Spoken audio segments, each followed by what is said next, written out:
Yo, YouTube family, we back. Getting better and better with these videos. I'm gonna start dropping them back to back.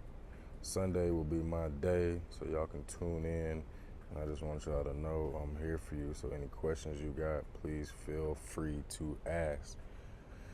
With that being said, we're gonna get in this cut. As you can see, it's rolling. So make sure you like, subscribe, and comment, please. We got a high taper over here. It's gonna be in the basis of a Mohawk Frohawk type form, but we're just gonna burst fade those sides all the way out. He likes it rounded on the back, so we're gonna keep it simple like that. So first, I'm just gonna go in, I'm gonna shape this haircut after I picked it out because his hair is a little bit uneven and he wanted it to be even, so we need to get that established. So I'm gonna go in there and I'm gonna shape it like it's a Frohawk. Mind you, that's not the look he was going for. My guy Julian calls it the Steve Harvey look. He wasn't caring for it, so we had to switch that up. But first we have to make the haircut look how it needs to look. So we're gonna do that by shaping it. And I'm using my Babyliss Low Pro FX right here. It's pretty dope. Kind of.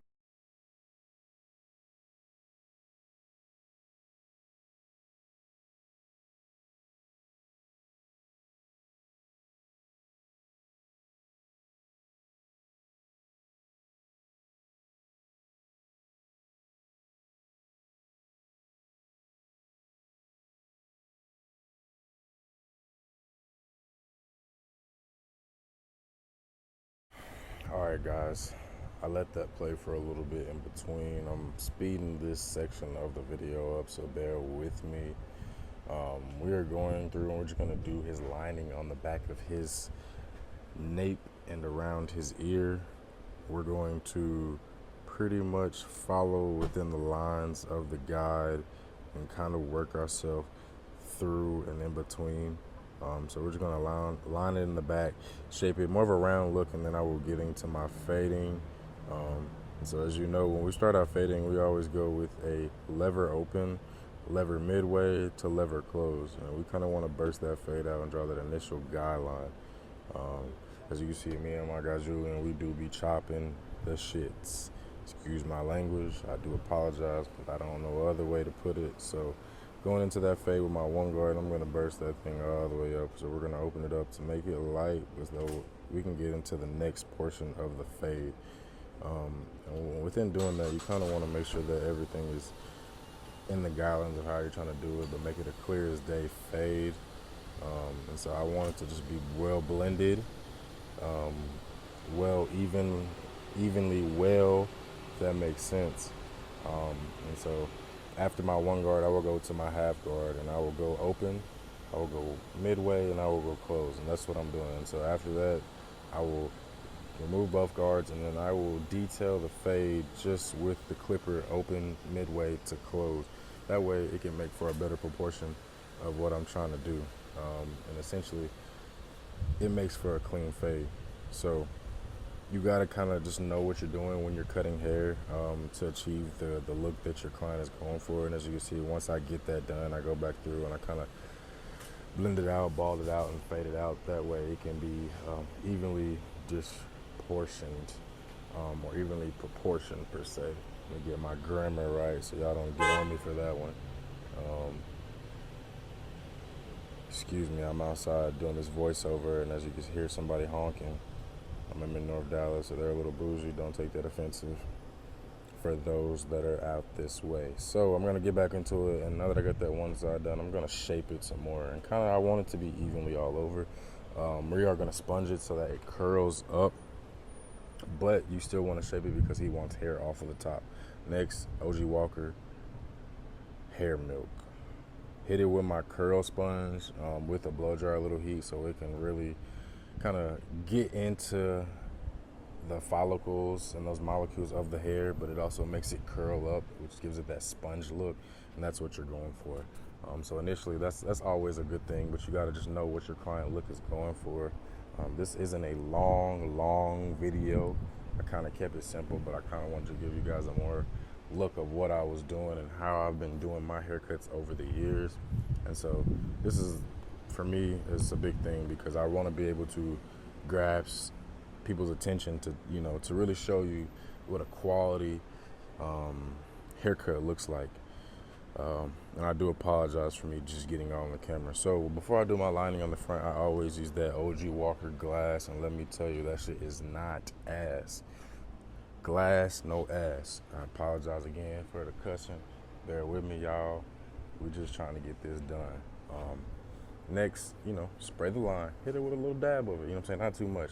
A couple spritz across the front, comb it in, let it marinate, come back with a blow dryer. Get a little heat on there. We just want to dry the hair out. I'm going to comb his hair down so that all those hairs get pulled down. That way it can look how I want it to, because again, I want my client to have that look that he's trying to achieve. So when I'm doing this is the most important part of the haircut. As you can see, I faded out his other side. Both sides are faded. So I prefer my Style Craft trimmers. I can say what y'all want, but that pink is flexing on them boys. That is hard.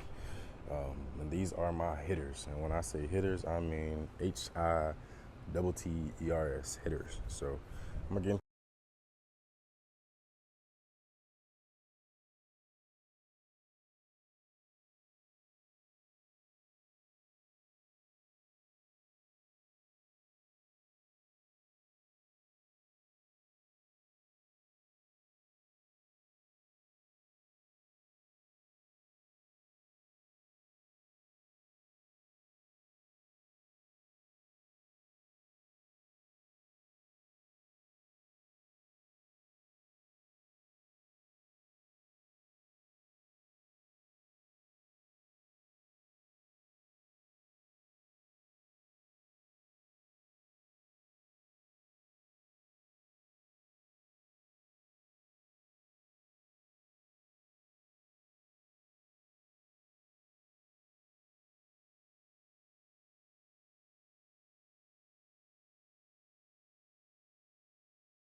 boom, boom, bam, we back into it. So like I told y'all, when I do my hairlines, I go middle left, middle right. And so as you can see, I'm in the middle now and I'm going back right.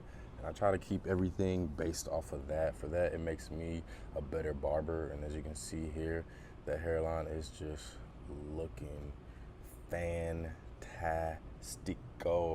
I love the Latina culture. Let me throw that in there. So yeah, hairline looking good. My clients looking good. Overall, you cannot beat it. So within this voiceover, I'm really trying to kind of show you guys a more structured way of cutting hair and achieving a new level. A lot of people, they do their things different, but this is how I do my things, and it works for me. No discredit to anybody else, but how I learned to cut hair, I've been doing it for a long time, and I've been successful. I've gone to major cities and cut hair in Nashville, I've cut hair in LA, I've cut hair in Atlanta, I've cut hair now in Dallas. So I think when you have a blueprint and a structure that you can work with and you find it, it'll work for you. So with that being said, I'm gonna stop here and I'm gonna jump back into this cut once I get closer to the end, because we're nearing the end of this video. All right, family, we are back. That is a loud car in the back. I am outside still, but I want to get into this portion of the cut, and so I'm gonna drop some gems on you real quick. Listen, when you're applying this line with this pencil, a lot of you dudes are just overdoing it. And I mean by overdoing it, like you were just trying to draw a picture, bro, and you don't need to draw a picture. You were trying to draw a not overly heavy line, but a simple line that is visible. So that way when you go back in to line it, to thin it, it makes the look that you want. And so I have to very hit on this because a lot of men don't know how to do this when cutting hair, but like it's like with women, you don't want to apply too much eyeshadow or too much eyeliner. You want it to blend, and that's what we're going for. And so all right, guys, we're at the end of this haircut. We're gonna finish it off. I'm gonna apply some oil sheen spray. It's in a blue can. That's my favorite. It doesn't really matter what you use, but that's my favorite. So if you see it and you want to use it, grab the blue can. I'm going to apply chalk line to the other side of this haircut. I'm going to thin that out, and then we will be done with this haircut. It turned out overall great. Julian loves his haircut. That's my dog. Good dude, man. Great client. And I show enough appreciate him. He told me edit out all the bad stuff. So see my boy grinning, smiling. So having a good vibe in the shop, man. Like I said, when applying that chalk line, apply lightly, guys. Tread lightly, and pay attention to the details, because that's the most important part of a haircut. We're gearing up towards the end of this haircut, and so I'm going to end this on a good note, not on a bad note, by saying thank y'all. Stay tuned, appreciate you for tapping. Let me know what you think about this haircut. Be sure to big like, subscribe, not the little subscribe, and comment. Let me know what y'all think. That's the end of this cut. Appreciate y'all for tuning in. Let's go.